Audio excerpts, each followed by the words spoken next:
Thanks for inviting me to come and speak to you again. It's good to see so many people here. Thank you very much for joining in. I hope you enjoy it. For those who don't know me, my name is Andrea Hetherington. I'm a writer and researcher with an interest in the social history of the First World War and really how it affected life in Britain itself. And Westford Association have been kind enough to invite me back today to speak to you about an aspect of my book that you see here, British Widows of the First World War, The Forgotten Legion. And as you see, what I'm going to talk to you about tonight is British war widows and emigration. I'm going to try and help you understand why some war widows might have emigrated, the mechanics for doing so, and also tell you some stories of women who did make that move to new lives thousands of miles from home. I'm aware from the other talks I've done in this excellent series that our audience is now worldwide. So there might be people viewing this either live or later who may be the descendants of some of these migrants. So hopefully I can give you some context and some background for some of the family stories you might have uncovered. So firstly, some statistics, which I'm sure you're very familiar with. The First World War leaves something like 750,000 British dead. 28% of those men are married men. And war widows number around 230,000 by 1921. I think it's also worth saying that half of those killed on the Western Front have no known grave. That might be important because it may have a psychological bearing on whether women were prepared to leave Britain, where there's no nearby grave for them to visit and tend to in any event. It might break that link. So might some of these widows want to make the move and start again in a new country? Well, Britain, of course, has a long history of exporting people to other parts of the empire, sometimes against their will. There's a tradition of granting free or subsidized land to former soldiers as well. Canada was doing this for those who'd served in the Napoleonic Wars, and we'll see this come up again later on. In the late 19th and early 20th century, this emigration from the UK is most often associated with exporting the poorest members of society. The people that William Booth of the Salvation Army described in his book In Darkest England and the Way Out as the submerged tenth. So that's the supposed proportion of the UK population that are living in extreme poverty. Dr. Barnardo's were famous or notorious, depending on how you look at it, for their schemes for sending children who were meant to be orphans, but quite often weren't, to Canada and Australia, where they often ended up as cheap labour for families there. And this picture here is the kind of thing you would see in Barnardo's publicity material. Now, the whole issue of sending children abroad is a bit of a different story, but it was this idea that it was the poorest of British subjects who would end up abroad. It does have some ramifications for our talk, because you have this constant tension with the receiving countries who suspect that they're being used as a dumping ground for people that Britain just does not want. Emigrating the poor is attractive to governments, both national and local, because it's seen as cheaper than supporting them in the UK. A passage to Canada, we'll see this later, is cheaper for a local poor law committee than it is for supporting a person for life in the workhouse. Emigration is really popular in the 19th century with the idea that you can make a new and better life for yourself in a new and more spacious country. And that was promoted through what was known as booster literature, books, pamphlets, letters, purportedly from those who'd made the move abroad, were doing well in their overseas paradise. Only positive letters were printed in the newspapers.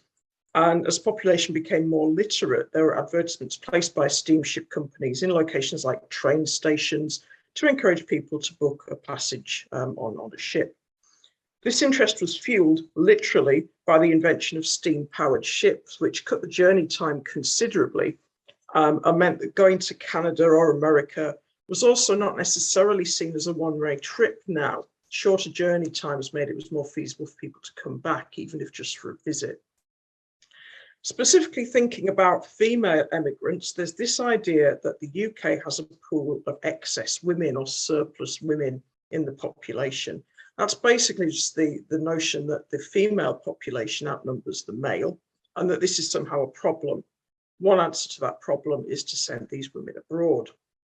This is a concept that's particularly popular in the 19th century, with single women in particular being urged to go out to the colonies, not only for better employment opportunities, but to meet husbands, because the gender imbalance in these parts of the empire was significantly the other way round. So surplus women's not a new idea, but with the loss of male life in the First World War, it gets new impetus, with the notion of this lost generation of British men becoming prevalent. Of course, the work of Gordon Corrigan and others has shown that this is something of a myth, but I suspect that the idea is fueled partly by this historic surplus women idea. So let's look at the two main players in the emigration game. Well, firstly, the Salvation Army, as I've mentioned already. They're the largest voluntary migration association. They were founded in 1865. Emigration's a key part of General William Booth's plan to help the poor. You'll see he was described as one of the greatest empire builders of his time. The Salvation Army preaches practical Christianity, so that's providing actual, tangible physical help as well as spiritual guidance. And their idea of moving the poor abroad was called transplantation in Salvation Army speak. Now, the Salvation Army had a widows' emigration scheme already before the start of the war in 1913, but war widows gave them a whole new market. They did a lot of what they called social work with widows in Britain. They established a widows' counsellors scheme, for example, in 1915 to provide support to war widows. So this is part of a bigger picture. Now, this widows' emigration scheme saw the fares paid for a woman's passage, accommodation provided in the new country, a temporary period for that accommodation, it wasn't permanent, and work was also found for widows. The fares had to be paid back by most, so it wasn't necessarily free passage. The scheme's also not entirely altruistic. The Salvation Army is an emigration agent like anybody else, so they do get commissions from the steamship companies, and at some stages the various emigration schemes from governments at both national and a local level per passenger. They also levied 5% interest on the loans that they would give people to pay for their passage.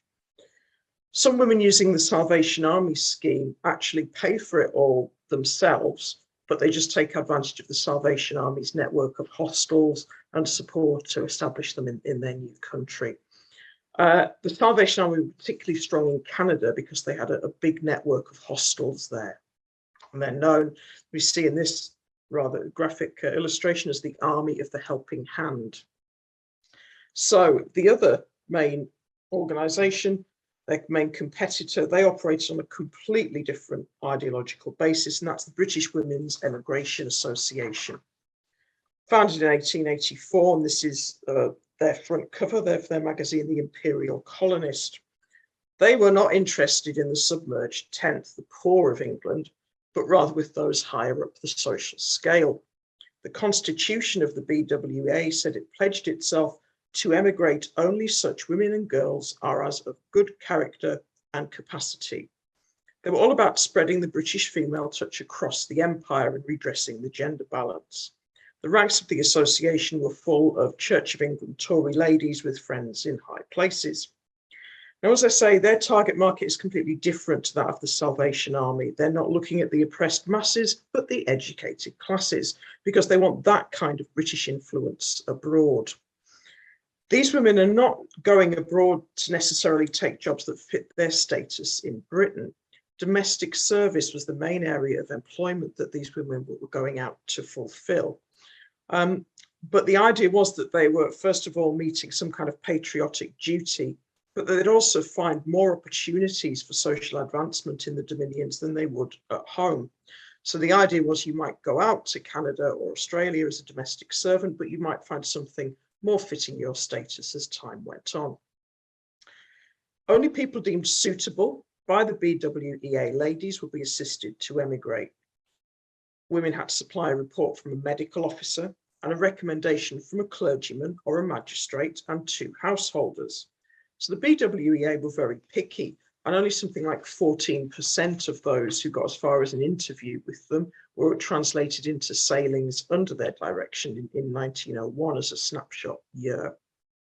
Again, it's not free passage most of the time, it's loans. They provided outfits of clothing and also training for those wanting to go abroad.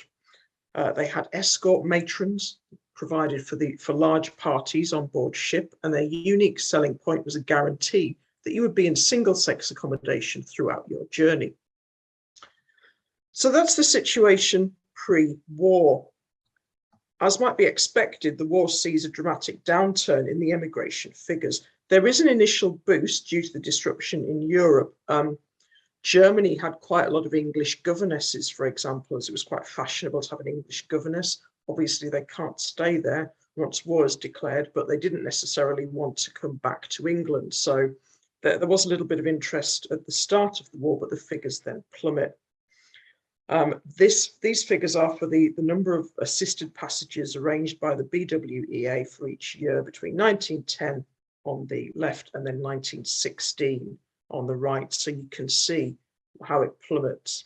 Salvation Army figures are larger, but they do show the same trend. So why is that? Well, firstly, there's a shortage of ships because shipping's been requisitioned for military use. There's also now the availability of more employment opportunities at home for women that weren't previously there. Munitions work, for example, is fairly well paid. So suddenly going abroad isn't that attractive. The introduction of passports makes it more difficult to leave the country. Passports cost 5 shillings. Unless you go to London to pick it up in person, another 5 shillings postage. And then, of course, you've got to pay for a photograph as well. So it's not something that's cheap. Women also might have family members serving in the army now, and that might make it more attractive to stay closer to home. Conscription, of course, exacerbates that issue. Warnings to emigrants also appear in some of the newspapers. John Bull, for example, is very anti-emigration, and it prints a letter in 1916 from a woman warning her sisters of the hardships of life in Canada. And it's quite instructive to read, a passage from it anyway. So what she says is, believe me, many of the folks already allured out here by the Salvation Army never knew what a tough proposition life on a homestead is. Without capital, it is hard work to expose a woman to with a family, but without a husband to toil for her. When they arrive, they find nothing but prairie and sky, with miles between them and the next settler. The widow's pension will be useless, especially in winter when food is dear and farmers and homesteaders are nearly starved for want of fuel. It was 57 and 60 degrees below zero for 6 weeks in the West. In such circumstances, if I was a lone woman, I would far rather be under the land than on top. Now, add to this the dangers of making a sea crossing due to the German U-boat threat, and it's little wonder that the figures drop so dramatically. Despite this, neither the BWEA nor the Salvation Army are ready to give up, and they continue trying to attract women to emigrate with little success. In 1915, a scheme to resettle women in Australia was announced in the newspapers for those willing to be domestic servants. It was funded by the Queen's Work for Women Fund. You only had to pay 1/3 of your own fare up front, and you'd also get given a suit of clothes and a £1 grant on arrival in Australia. It was not successful. And reporting on a similar scheme, the BWEA committee minutes note with great disappointment that no widows could be found who were willing to go. BWEA and the Salvation Army are very much in competition. In 1916, the Salvation Army announces its new women's emigration scheme, and it gets a grant of £50,000 from the National Relief Fund to pay for the resettlement of 5,000 widows and 10,000 children. In response, the BWEA immediately decide they're going to send information to all local war pensions committees, who are essentially the troops on the ground, as it were, of the Ministry of Pensions, about the services that they can provide in helping women to emigrate. The BWEA continue to agitate with governments both in Britain and abroad to promote emigration, but they get little encouragement.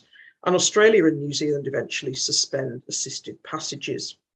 In February 1917, the issuing of passports is actually suspended So that's pretty much it as far as immigration is concerned until after the war. In March 1917, the King himself issues an appeal to women to stay at home in the UK rather than go abroad. And the BWEA have to print that in the Imperial Colonist, which they must have done through gritted teeth. So during the war, the British government now take an interest in post-war immigration to the Dominions. The Empire Settlement Committee is formed to look into the issue in 1917. Now, this is because given the contribution of the Dominions to the war effort, the government are now concerned about being able to direct emigration to those parts of the world in particular. The fear being that if you let British men go anywhere they liked, they wouldn't be available to you in any future conflict if they're living under a different flag, as the committee put it. The brief of the committee was only to look at ex-servicemen and their wives and children, but they took it upon themselves to widen that remit to include war widows and orphans, and also women that had carried out war service, like nursing or working in munitions. They are particularly interested in female migration because they describe that as the essential foundation of all effective empire settlement. Again, the excess women issue is something that comes up. And the 1921 census does show that there are 1,700,000 more women in the UK population than there are men. The Empire Settlement Committee feels that those women who've been involved in war service or war work of some description will be eminently suited to life in the Dominions with the new skills like motor driving, mechanics, etc. that they've obtained. Representatives are sent to Australia, Canada and New Zealand in 1919, specifically to look at the opportunities that exist for women at that stage. These representatives are affiliated with the BWEA rather than with the Salvation Army. It's a measure of the class of these women that their report from the Australian representatives says, and I quote, "The visitor from Britain notices the lack of tea rooms, such as are common to most pretty villages in England, and it's often difficult to get afternoon tea of any kind when driving out of town." I'm sure that was a big concern to the poverty-stricken war widows that were looking to make a new start.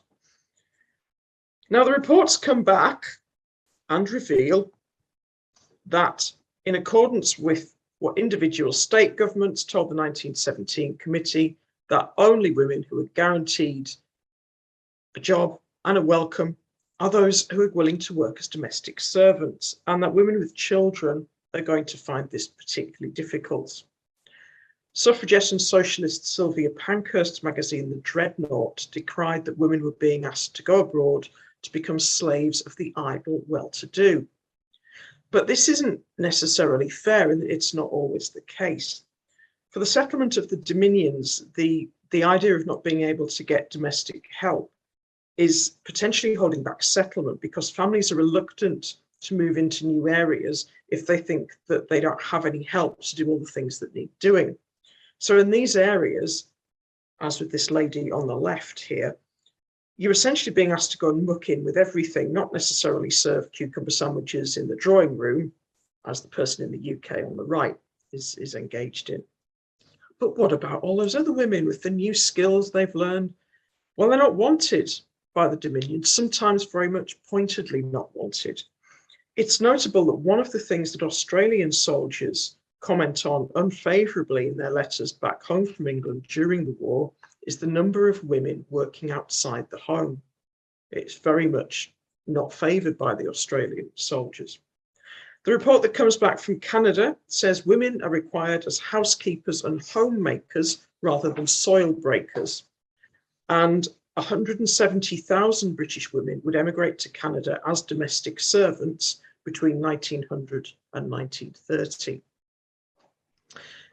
Now, one of the reasons why there's not a fanfare of welcome overseas is that there is this legacy, as we've talked about, of dumping the poor on the Dominions. And it's feared that this is exactly what will happen if war widows are encouraged to emigrate. The British government's historic use of the encouragement of emigration to solve problems of unrest and depression is well remembered. Canada passed 2 restrictive acts between 1906 and 1910 in an attempt to reduce charitable assisted migration from the UK in response to clauses in the Unemployed Workmen's Act of 1905 that contained an immigration clause designed to send London's unemployed to Canada. Now, as anyone who's heard me speak on the topic of war widows before, has read my book, will know war widows' pensions are not generous. You see a graph here which illustrates that quite graphically. British widows receive the lowest payments of any of the English-speaking armies, as you can see here. So if we look at Canadian widows, they're getting 38 shillings and 4p a week. The other end of the scale, British widows flat rate, 16 shillings and 6p. But what do those figures mean in reality? Well, there are 20 shillings in a pound. And in a study by Maud Pember Reeves for the Fabian Society in Lambeth about working class families there pre-war, she assessed on what the average family needed to survive. And she entitled that book round about £1 a week. So if you think of that figure as being what you need to survive in the UK, British widows aren't getting that. And they certainly couldn't survive on that in the Dominions, where the cost of living is much higher. Australia in particular were concerned that a widow's pension wouldn't go very far when a widow was no longer in the UK, and they didn't want any more of the submerged 10th dumping on their shores. In discussion with the BWEA in 1918, High Commissioner Andrew Fisher told the association that Australia would far rather have a small and well-to-do population than a far larger one with a considerable percentage of poverty-stricken members. Now, despite this apparent lack of enthusiasm, the committee does come up with some recommendations. And in 1919, the Overseas Settlement Scheme starts, April 1919. It's for ex-servicemen and women and their dependents, including war widows. It is very much motivated by trying to get rid of the poor and disaffected from Britain. Oh no, sorry.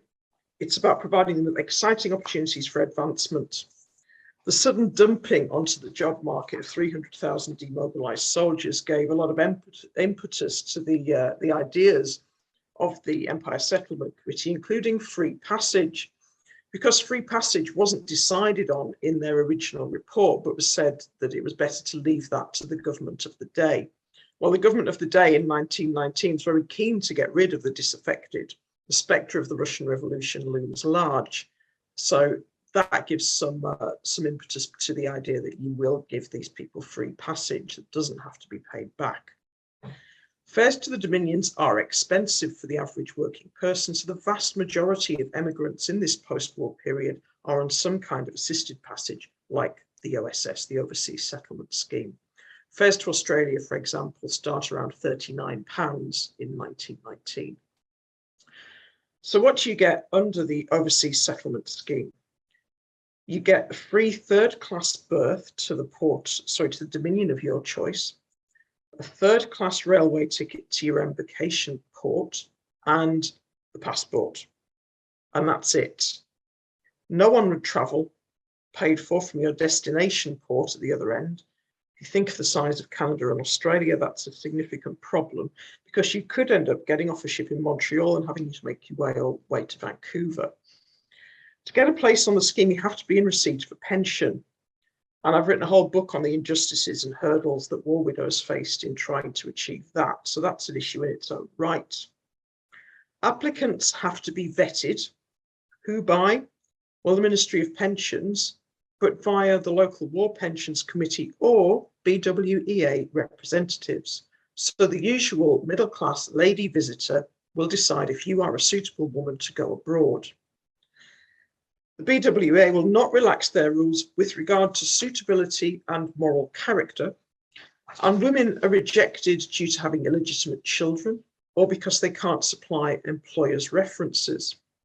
If you pass those tests, the Dominion government itself then has a say over whether you're going to be accepted or not.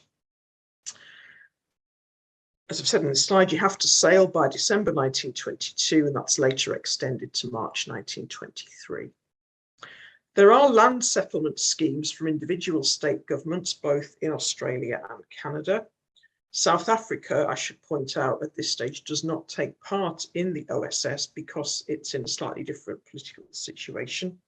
New Zealand doesn't have enough land for its own people, never mind offering it to Brits. So they don't really take part in the same way. But these land settlement schemes essentially make available to British ex-servicemen the same opportunities as being given to Canadian and Australian veterans. There's a tradition in these places of state governments giving people free or subsidised land in efforts to expand the settlement of a particular area. Now, ex-servicemen and widows in Western Canada could get 160 acres free of charge and a loan to build a house, buy farm equipment, etc. of up to £400, repayable at 5% interest over 15 years. But these schemes were not successful on the whole, even for male veterans. It's a big thing to suddenly go onto the prairies and try and run a farm, and it was really not very successful for a lot of people. After the war, the BWEA amalgamates with two other similar organisations and founds the Society for the Overseas Settlement of British Women, and they become the government's preferred partner for female migration. The Salvation Army retaliate by making their passages completely free to war widows and stressing the help that they give emigrants on arrival to a new country, as opposed to straight overseas settlement emigres who are simply abandoned once they leave the ship. Salvation Army will help you settle, put you up in a hostel, find you a job, that kind of thing. Now, it's still felt that the promises made by emigration agencies do not match up to reality, and commentators stress that domestic service is going to be the usual job offered to most female emigrants.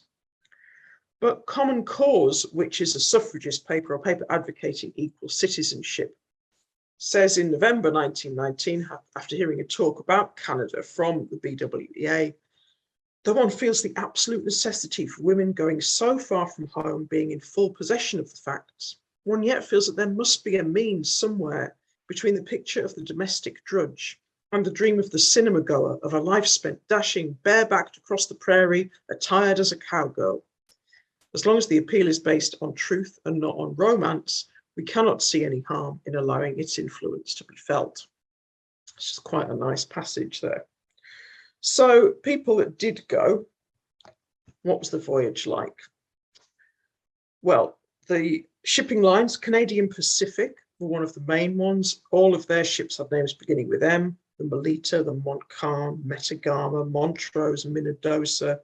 The White Star Line was another one. All of theirs ended in Ick, Baltic, Celtic, Cedric. And of course, the Titanic, though that sank in 1912, obviously. The Allen Line is another popular shipping company. Passage to Canada takes up to 7 days. Going to Australia takes nearly 2 months. As already noted, most war widows will be going third class. This picture on the right is a third class cabin, but this is on one of the most luxurious liners on the White Star Line, the Olympic, sister ship to the Titanic. Having said that, I still wouldn't fancy being on that for 7 days. But it's undoubtedly better than most third class accommodation. Seasickness was a common problem experienced by many on board, especially those travelling with children. And I do have one of the postcards that's on here is scrawled on the back. I've had a very rough trip, all sick. Seasickness wasn't the only illness, and certainly not the most dangerous.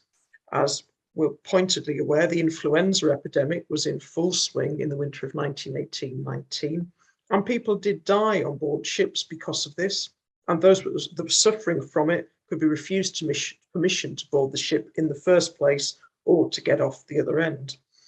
But of course, getting off the ship isn't the end of the trip.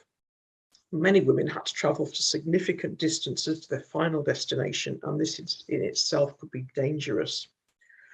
On the 20th of December 1919, there was a train crash in Maine involving a freight train colliding with a special train that had been put on for immigrants to Western Canada.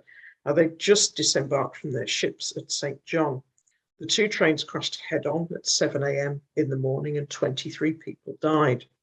The passengers had just come from England and were ill-equipped to be outside in a North American winter where it was 20 degrees below freezing.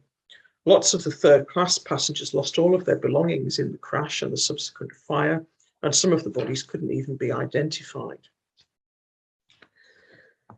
Now, some widows do make the journey, but the numbers are tricky to calculate because nobody seems to be keeping a record of widows specifically, just of women.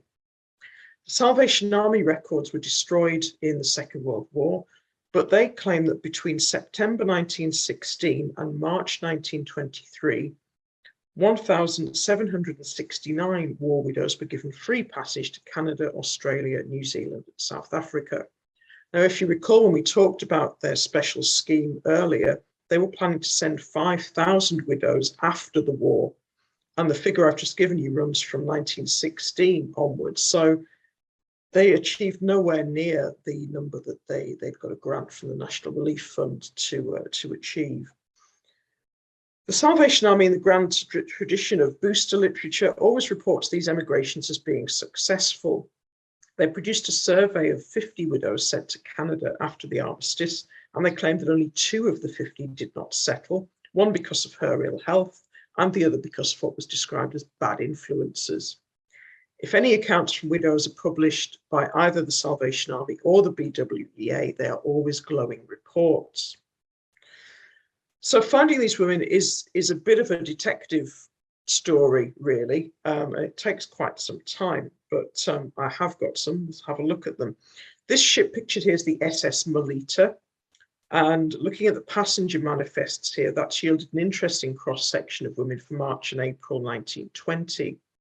This ship carries around 1,800 passengers a trip, but the numbers of war widows on the passenger manifests are few. Those that are there are a mix of people on the overseas settlement scheme, some paying their own way, and some sponsored by employers. As already noted, most war widows will be going third class. And we've already seen the picture of that third class cabin. So that's what the kind of thing we're looking at. And I don't think this ship, the Melita, was quite as luxurious as that. So on these passenger manifests, Minnie Banham, for example, went to Vancouver in March 1920 on this ship. She was working as a bookkeeper and she paid her own fare.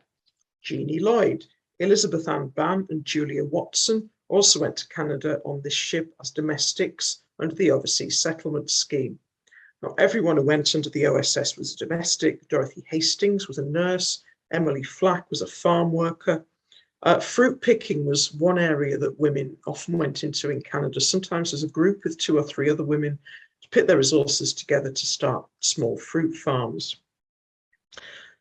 Other employment opportunities in Canada. Well, in February 1920, it was reported that 40 women from Nottingham and Leicester had left for Hamilton to join Mercury Mills. An advert you see here from that company is skilled hosiery workers. Some of them were on that ship that we've just seen, one of them being Nellie Cobley, who was a war widow. Now, the wages on offer from Hamilton were between £4 and £5 a week, and their passage initially was to be paid by the company and then recouped from their wages. The Hamilton Daily Times described the women as a fine lot of old country girls. The Mercury Mills representatives met them at the train station, and the report in the Canadian paper said that the representatives were delighted with the girls' rosy cheeks and delightful accents. The newspapers also joked that some male Canadian war veterans who were now home might be a little bit worried about who they'd bump into when they went round the next corner. Perhaps a lady they'd known quite well when they were stationed in England. So these women stayed in boarding houses around the city arranged by the company. Another 26 arrived at the end of the month, with more expected later. From the immigration records that survive, it seems that Nellie Cobley was something of a rarity in being a war widow because the Mercury girls were overwhelmingly single women.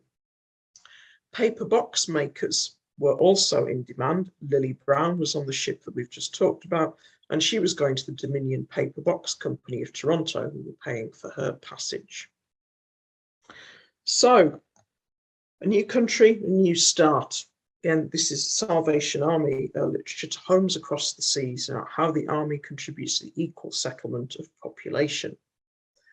Now, an ocean's a good distance to put between yourself and any unpleasantness at home, as many a male emigrant has discovered over the years, and women were no different. It's not unusual to find British women popping up in the Canadian census of 1921 as war widows, but then when you do the research, it's impossible to find a wedding back in the UK. These cases are interesting, considering that Canada had something of a policy of deporting what they described as immoral women in the 20s and 30s, and that's something that I'm going to look into a little more myself. The best one I've found is a woman called Nora Dite. It's complicated, so bear with me. She, again, is a passenger on the SS Melita in March 1920. Her fare is paid by the OSS. She arrives in Canada with 2 teenage children. She's going to be a housekeeper, and she's joining her parents who are already in Calgary in the west of Canada. That's not unusual. Quite a few war widows who emigrate are actually going out to join family who are already there, brothers, parents, people like that. So back to Nora. In 1900, she married Alfred Dite in Southampton, and they had 2 children together. But by the 1911 census, she's living in Smethwick in the West Midlands with a man called Arthur Field, who's a widower with a young son. On the 5th of August 1914, which is clearly a significant date, she marries Arthur Field, who's an army reservist, so he's immediately going to be called back to the colours. Arthur is killed in October 1914, and Nora gets a war widow's pension for herself and allowances for Arthur's son and her own daughter. Are you with me so far? Good, because now it gets a bit more complicated. Because you see, her first husband, Alfred Dite, is very much alive.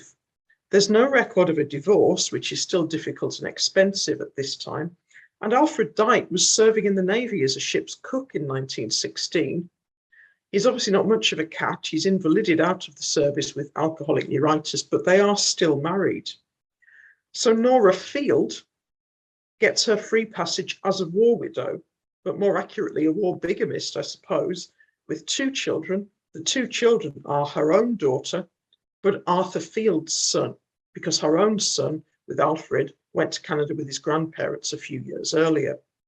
By the 1921 Canadian census, she's using the surname Dite again. So I moved from one part of the UK to another, had rid Nora of her alcoholic husband, and now I moved to another part of the world, had changed her history yet again. War widows in Britain were under constant scrutiny, and if their behaviour fell below what was perceived as a high moral standard, they were at risk of having their pensions removed, either temporarily or permanently. Now, it's possible that some war widows may have decided to emigrate to escape that kind of surveillance. The Empire Settlement Committee had considered whether war widows could have their pensions as a lump sum when they emigrated, or at least get an advance to give them some capital for a head start, but these proposals came to nothing. The Treasury didn't want to look after war widows for their whole lives, partly because the pension could be taken away if they misbehaved, which wasn't the case for men, and also because if war widows remarried, they lost their pensions. They got a lump sum of a year's pension, but that was it as far as their pension went. So the Treasury didn't want to be looking after these people forever. So if you commuted the widow's pension, you were discounting those 2 possibilities of remarriage or misbehaviour. 40% of war widows did remarry, so that's quite a significant number. I should just mention here that historically male military veterans could have their pensions commuted to allow them to emigrate, but it wasn't until 1921 that war widows got that opportunity. Even then, I think you could only get 6 months' worth of pension commuted to a lump sum. If you do the maths from the earlier slide, 16 shillings and 6pence times 26, 21 shillings and 21 pounds and 5 shillings, that's not really going to go very far. Some of the widows I've found in my immigration research do remarry. Julia Hannah Watson, who was on that ship, who came to Hamilton as a home help with her 7-year-old son, James. She remarried in 1923 to a man who then got a job in Wisconsin in the automobile industry. Now, the same considerations I've said here on this slide, exporting the poor again, the same considerations about the cost to ratepayers still existed. If you were costing more in a year in relief than it would cost to send you abroad, there was a good chance you'd be offered a fresh start in the Dominions. Poplar Parish were very keen on exporting the poor. Files at the National Archives have the actual calculations on them. Got a woman who in 1926 received £60 in relief from the Poplar Poor Law Guardians.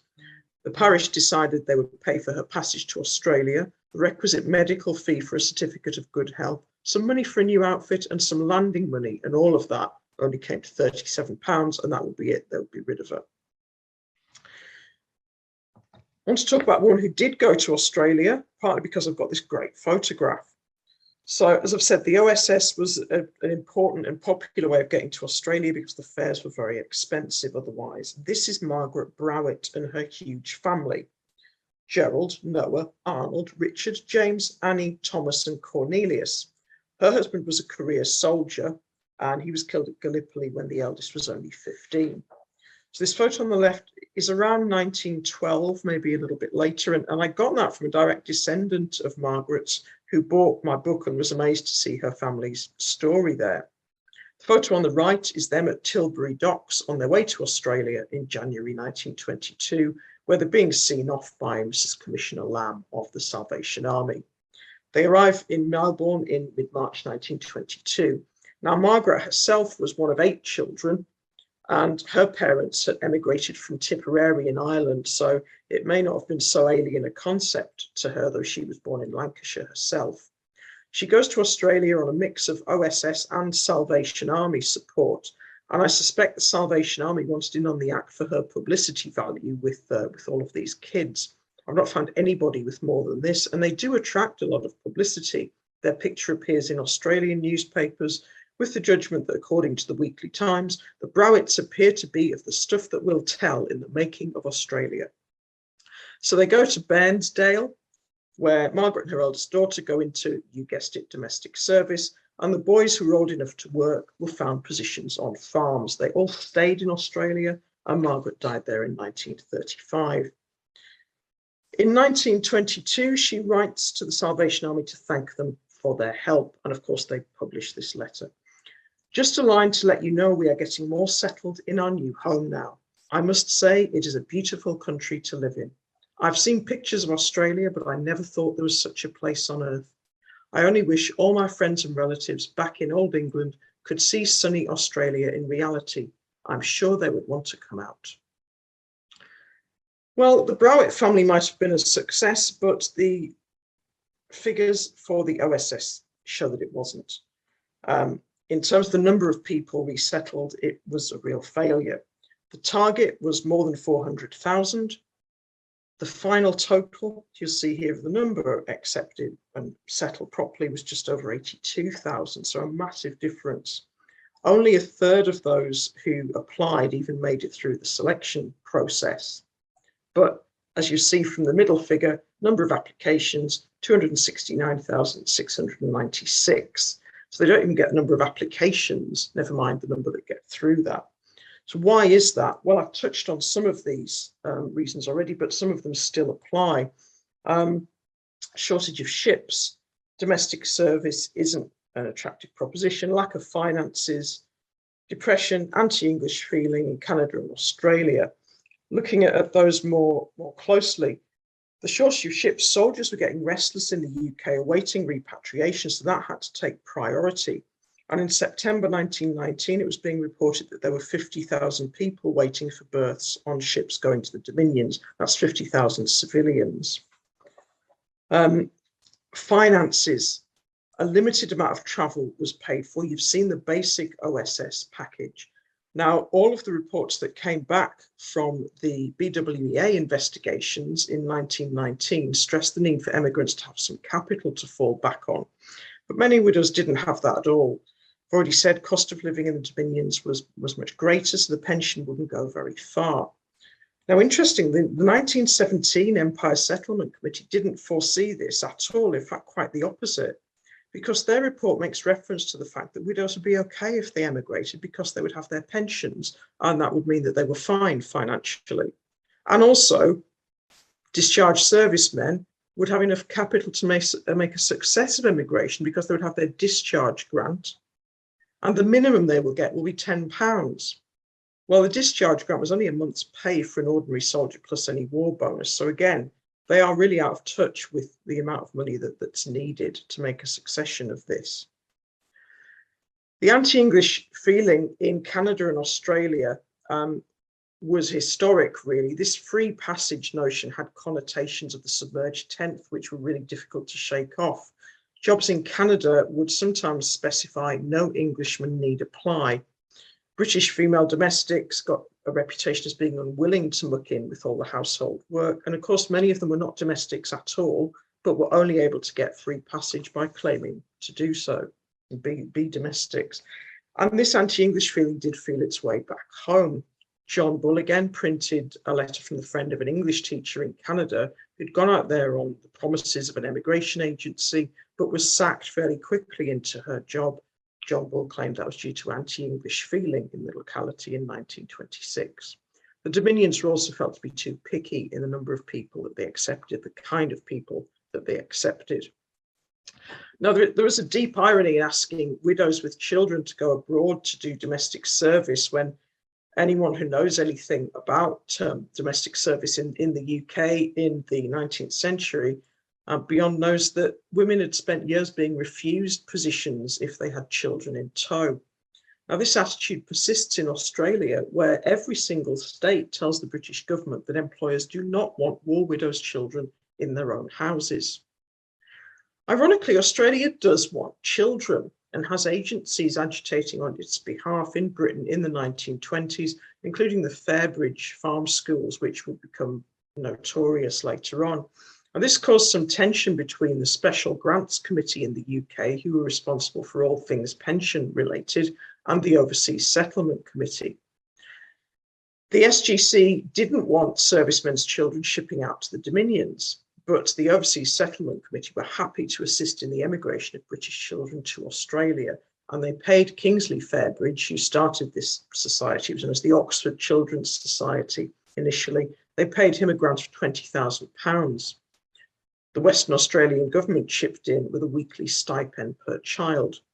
Boys would be trained in farm work and girls in, any guesses? Yes, of course, domestic service. There was some controversy in the Northeast in 1920 when the Blythe War Pensions Committee discovered that a local war widow was trying to have her 5 girls sent to Australia without her. One of the committee members got himself into trouble by referring to Kingsley Fairbridge's society as running nothing more than a white slavery racket, an allegation he later had to retract. Now, a new OSS scheme is in force from 1923 onwards, with slightly less favourable terms and in partnership with the private agencies like the Salvation Army. But again, the focus for women is on domestic service, and again, the numbers taking advantage of it are very few. The Depression and the fact that non-war widows in the UK were finally granted pensions in 1925 means that this was really the end of the Great Empire settlement movement. So how can you find information about war widows emigrating? Well, one way is through the pension record index cards, an example of which you see here.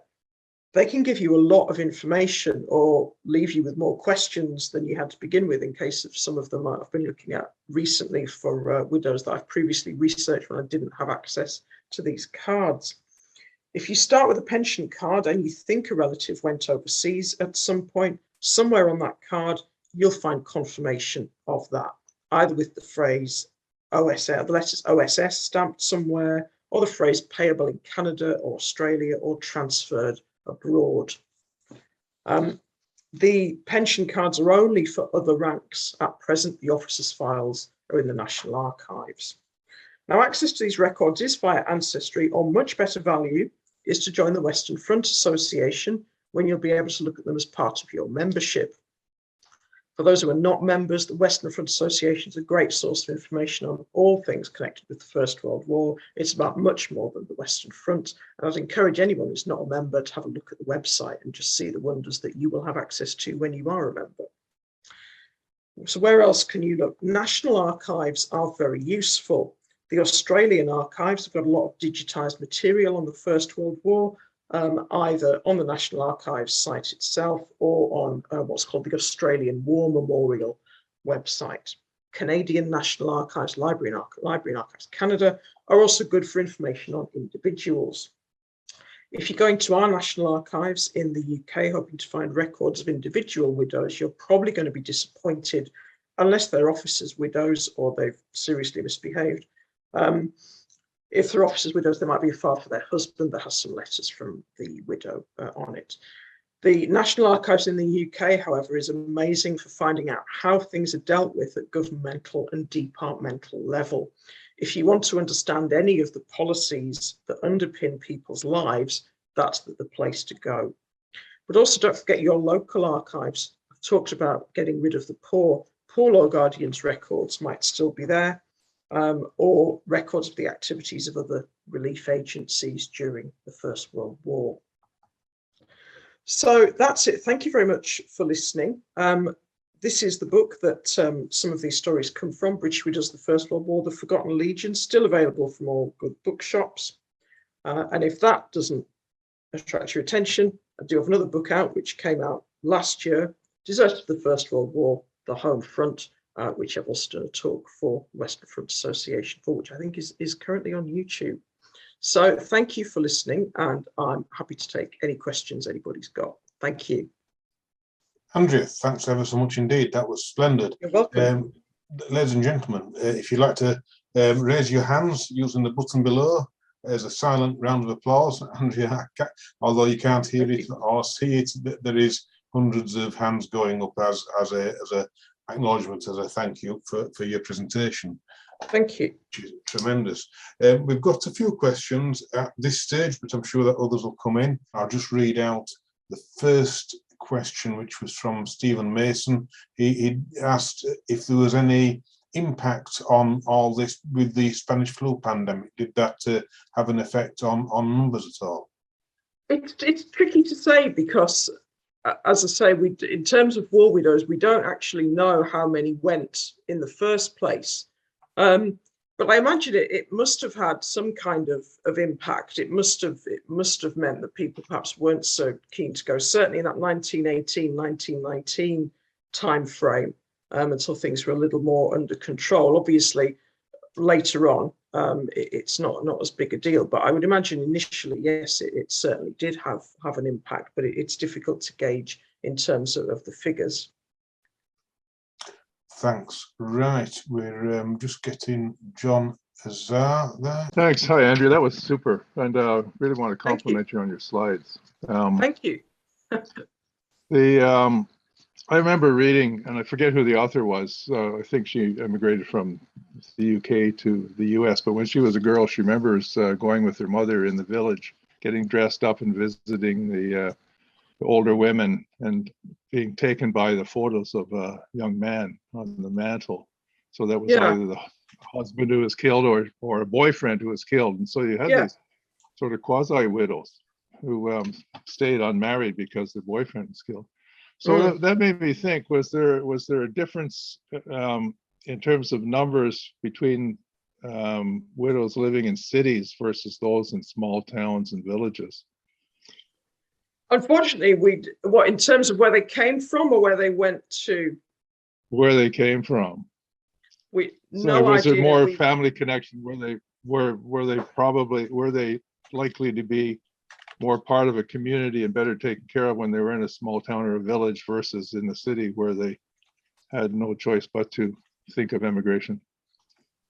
Not necessarily. It might even have been the other way around if you think about it, because you're more likely to be able to get employment in a city than you are necessarily in a more rural area in the UK after the war. So it wouldn't always necessarily follow.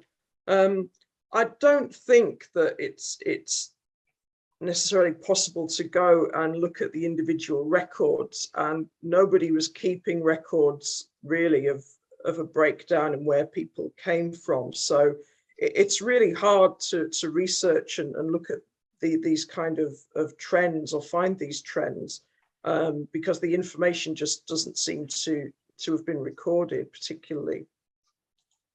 Right. My other question probably falls in the same thing of not having the information. My mother was a Second World War bride, and but Canada is a country of immigrants. Yeah. Often families who immigrated several generations ago, the current people don't understand the hardship of current immigrants. Yeah.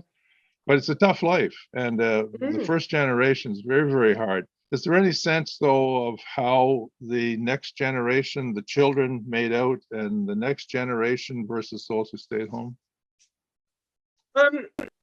No, not really, because you've got to, the only way we can really look at that is to look at the census records, and the UK 1921 census that's literally just come out in the last few weeks. And unfortunately, unless you can physically travel to London, or actually you can go to Manchester and look at it online for free, you've got to pay to look at that. But it has only just come out. But one of the things that I'm planning to do is try and track, well, a huge number of people, not just the war widows and their offspring that have potentially emigrated, but, you know, all the characters I've written about in all of my books, because I'm really curious. I want to know what happened to them. So it'll be the only way you'll have of looking at that is probably the census information, I would have thought. Or if you can find them on a passenger manifest going back to the UK, which sometimes you can. The Minnie Banham, who I mentioned, the bookkeeper who paid her own passage, she didn't stay in Vancouver. She went back to the UK. But it's quite tricky to find these things. That you'd have to wait and look at the census. The Canadian census, the 1921, as you might be aware, has been out for quite some considerable time. So that's how I was able to plot these women and find out, you know, what happened to them in that period and where they went and who they were living with, etc. But we'll have to wait for the next census that comes out in Canada to see what's happened to people. I know there was a Fairbridge farm on Vancouver Island where I live. And right. So the families from those have done a lot of research into their own families and tracked that. So yeah, the whole home children. Maybe there are small groups there. But anyway, thank you again. That was wonderful. Thank you, David. Oh no, you're welcome. Thank you, and thank you for the questions. No, that's grand. Thanks for that, John. Right. We've got a question from Sherry Collins. I think Sherry may just be in the USA. She asks, did the US participate in the emigration of widows from the UK? No, they weren't part of this overseas settlement scheme, because the whole point was that you were sending people to outposts of the empire. So, and in fact, in terms of looking at the Empire Settlement Committee's discussions around this point and destinations, they were particularly concerned not to have men going to America, that when they could go to Canada instead, because they had much more of a pull on Canada than they would on America. So no, this was really about sending people to other parts of the empire, not just anywhere. And that was the point, to direct this emigration to those countries. Thanks for that. And a second question, again, from somebody who I'm not able to get onto the screen. Alfia has asked, what's the most and least preferable emigration destination? And does a widow's age and number of children affect the emigration process and destination?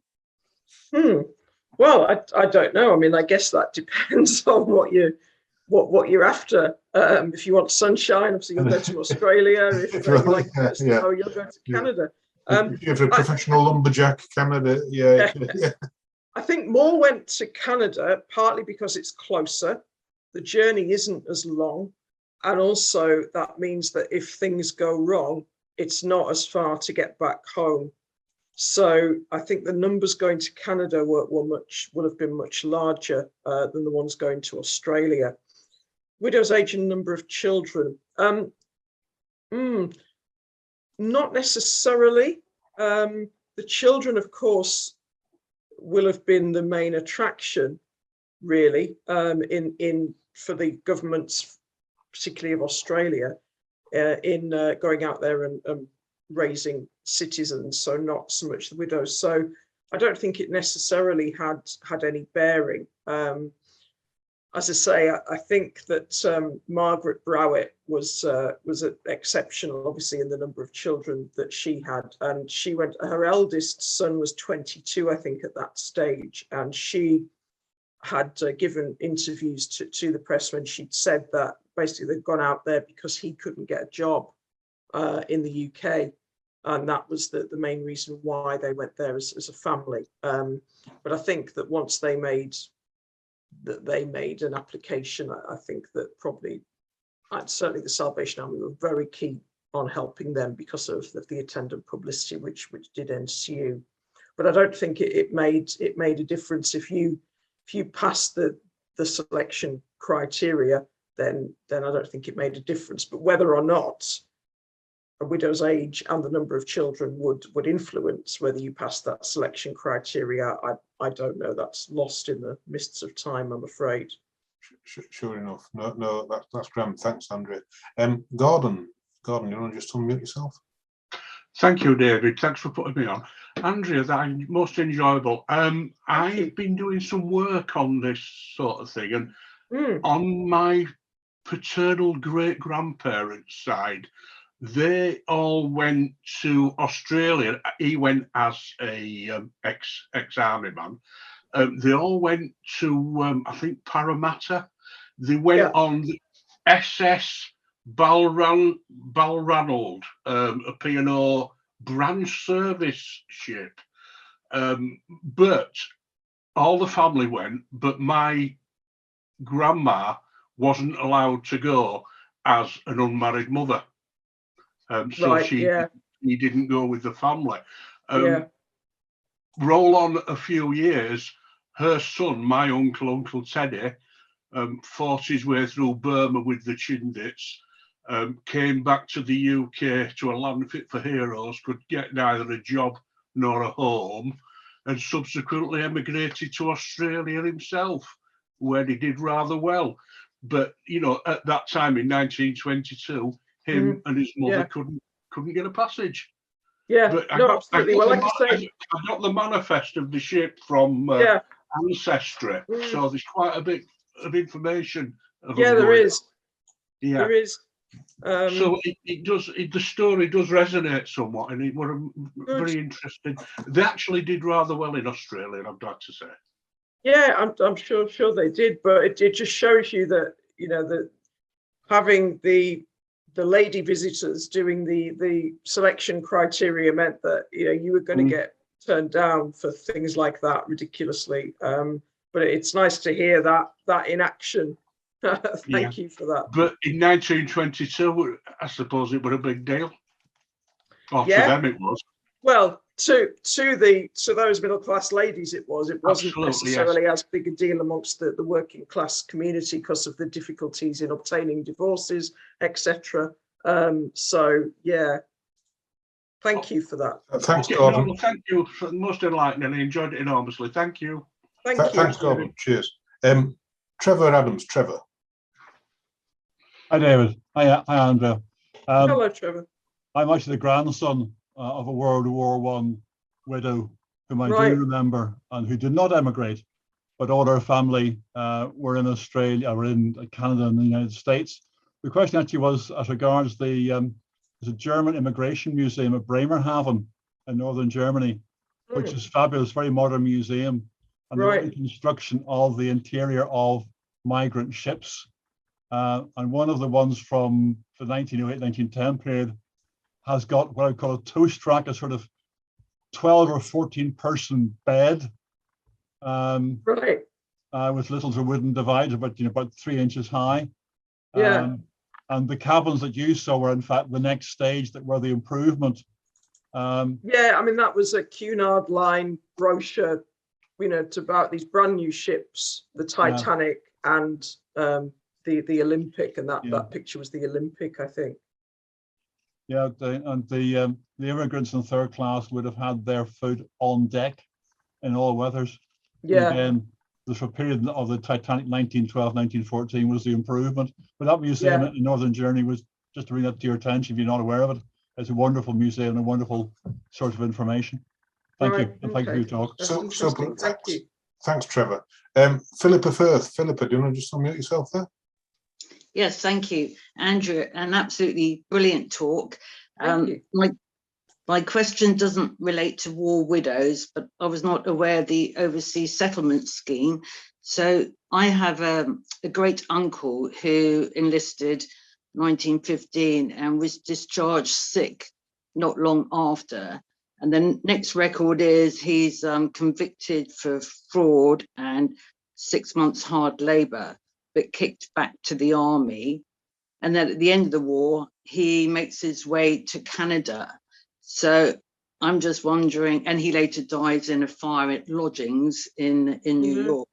But I'm just wondering, was the overseas settlement scheme available to petty criminals, ex-soldiers, means of booting them out and giving them a fresh start? Well, I would have thought so. I don't think a criminal conviction precluded them going, but as I said in the talk, the Dominion government had the final say on whether you were allowed in or not. So if they individually decided that you weren't allowed in, then you weren't allowed in. I don't think there was a blanket policy not to allow you in, because that would have reduced the available pool considerably, frankly. I think people will be astonished to learn of the number of individuals that have criminal, even now, that have criminal records, not necessarily for nasty, horrible things, but just a criminal record. If that was a criteria, then it would mean that a lot of people wouldn't be able to go. But because he went to Canada, you've probably got quite a few research possibilities there with him, because the Canadian immigration records are pretty good. Especially if he went in 1919, there's a thing called a Form 30A, which is almost like a landing card type thing that they make them fill in for. It's only for a short period of time that they do this, but if you're lucky enough to have a 30A, it's great, because it tells you where they've come from, where they're going, what they do, who's paid for their passage, and how much money they've got with them, who their nearest relative is, what they're intending to do in Canada. It's a real gold mine of information if you're lucky enough to find one of those. And they should be available through the National Archives Canada, or they are on Ancestry, the Canadian records.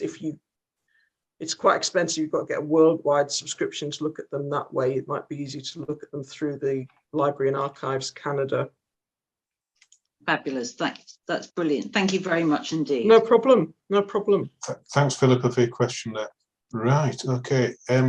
Margaret Tyler. Margaret, do you want to try and start your video there and unmute yourself? It was just I missed the first 10 minutes of your talk, but what a talk. Excellent. Thank you very much, Andrea.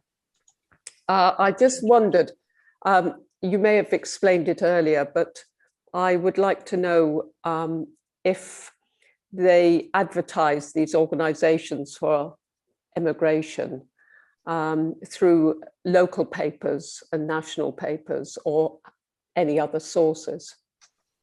Yes, they did. There were always the newspapers First World War were full of advertisements encouraging people to go abroad.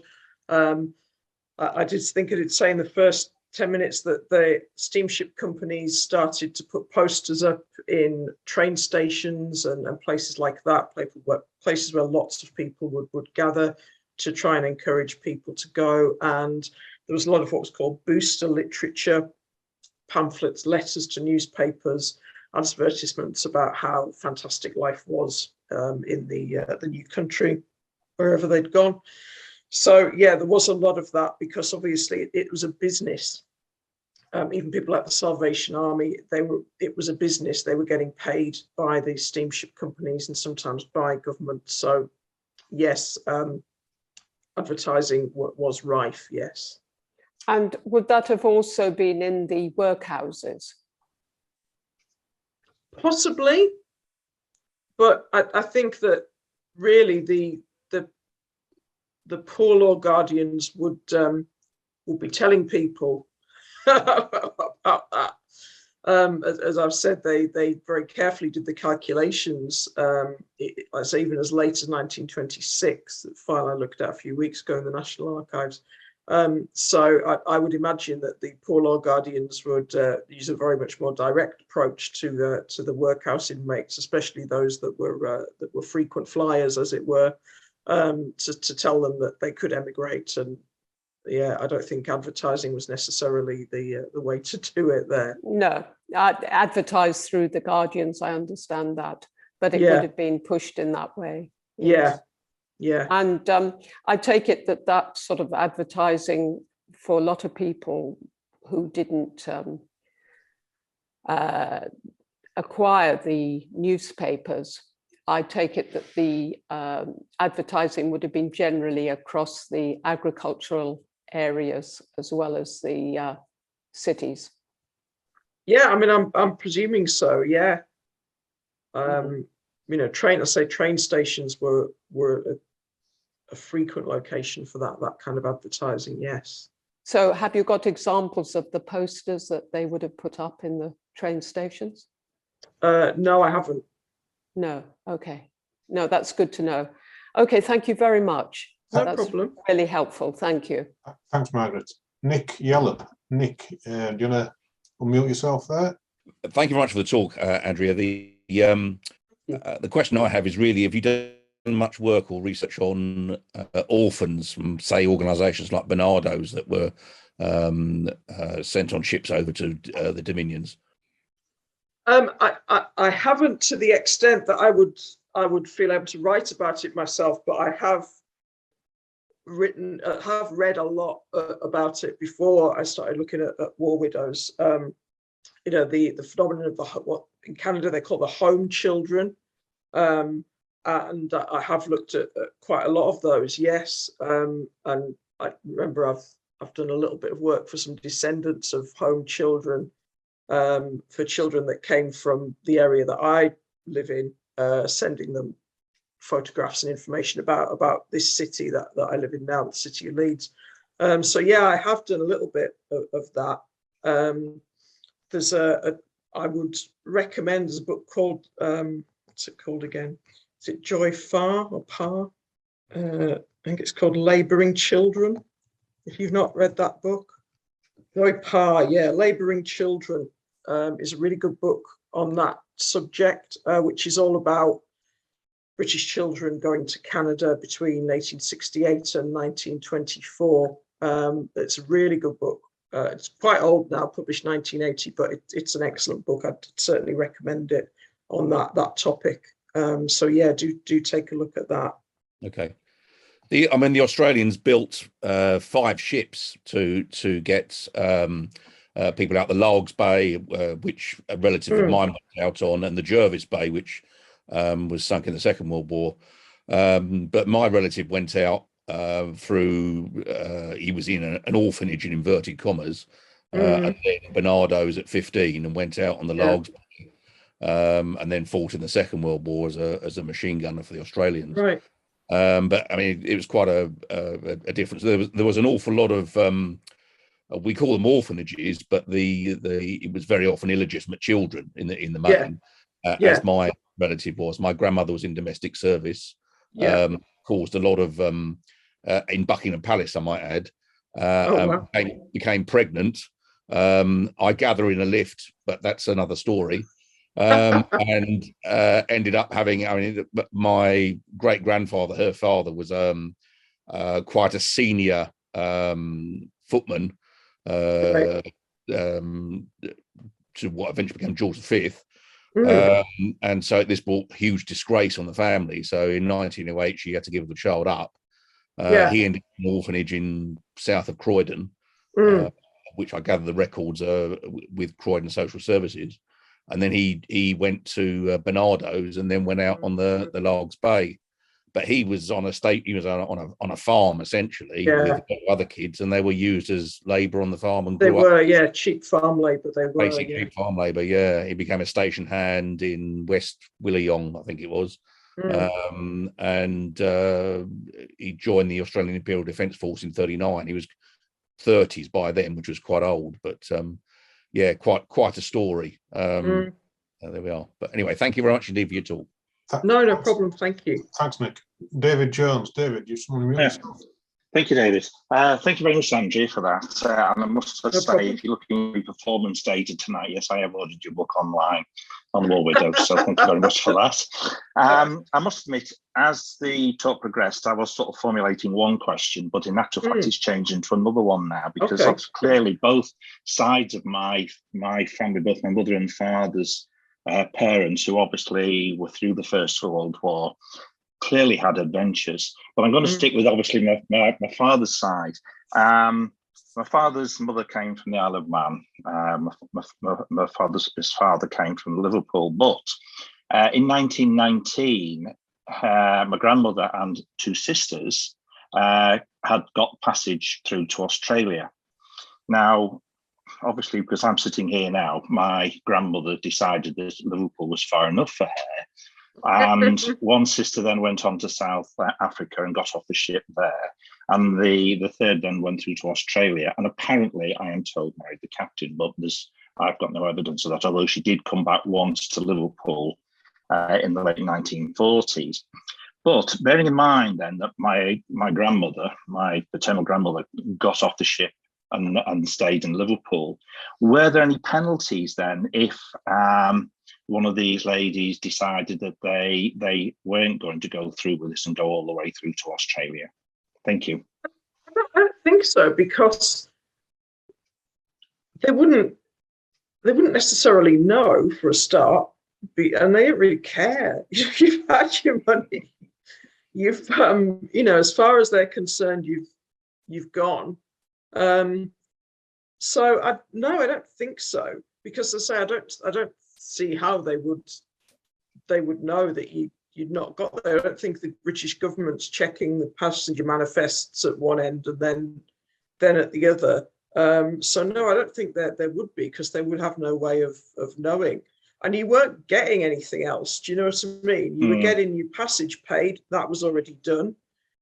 You weren't getting anything else. So there wouldn't be any reason to be checking up on you necessarily. So no, I don't think there would be any penalties.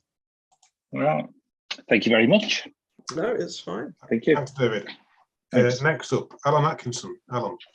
Oh, Andrea, yeah, once again, thank you very much. Yeah, again, another good talk from you. I've seen your previous ones. Oh, thank you. You mentioned one of the factors being anti-English feeling. To what extent was that generated by the war widows migrating themselves, and to what extent do you think it was, if you like, already embedded, particularly in communities who emigrated to Canada and Australia from either Ireland or Scotland?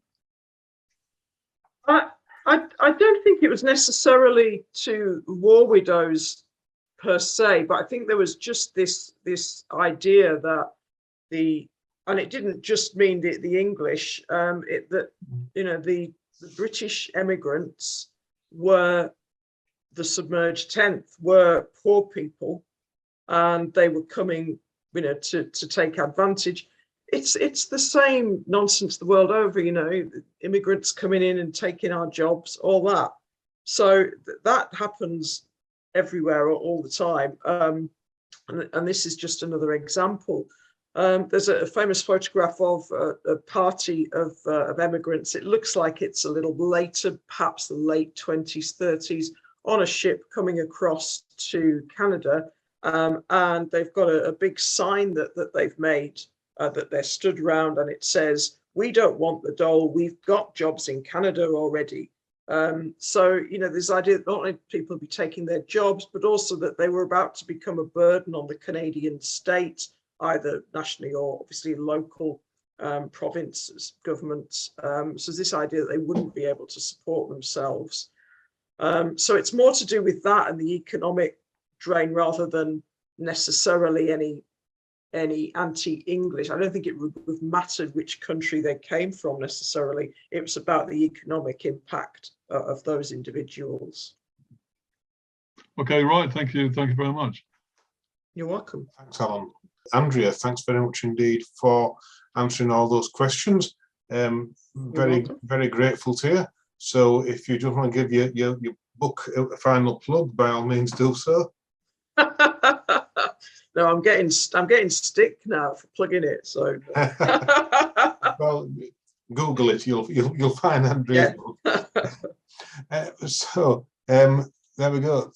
Once again, an entertaining evening, everybody. So I'm very grateful for everybody who's come along and listened to Andrea's extremely interesting and very different presentation tonight. Andrea, thanks very much indeed, once again. No problem. And to everybody who's watching, thanks for coming along. And good night, everybody. Mademoiselle.